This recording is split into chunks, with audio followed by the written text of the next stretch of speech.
là giờ khu thời lệ mẹ lẽ lỡ đưa lo xa hoa mẹ thế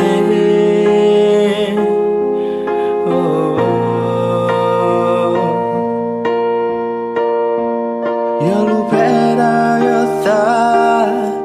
giờ mà bé ta mà giờ ta bé giờ thế nhà giờ na mẹ cỡ xa lời lẽ là giờ khu thời lệ chào mù là vô quê lời thuê thôi khó sự lẽ nơi được có bao thao kỳ giờ lẽ là giờ lẽ thế giờ pa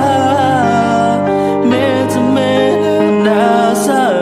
giờ lẽ đã trở thế nơi mẹ ba lời ai nơi mẹ ba lời qua thuê ya thao mu kẻ là cái gì giờ alo Yesu na giờ xa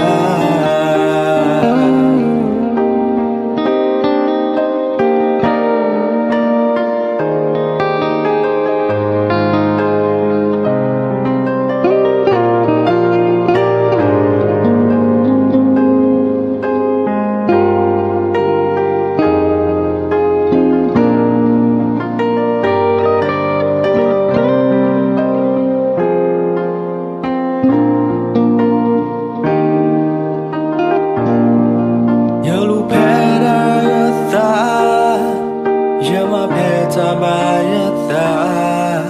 pe ya te ya ya na mi cỡ xa lời ya lẽ là giờ khu thời lệ tao mu là bu quê lời thuê thôi có sự lẽ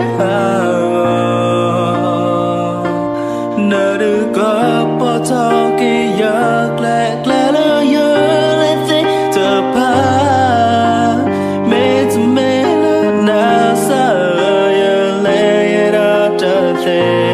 nơ mê ba lơ e ya nơ mê ba lơ qua thuê ya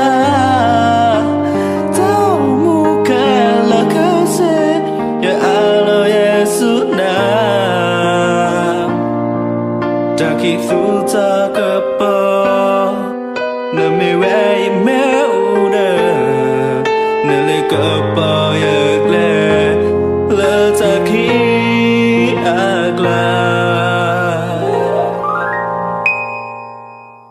nơ được có bao thao kỳ giấc lẽ là giờ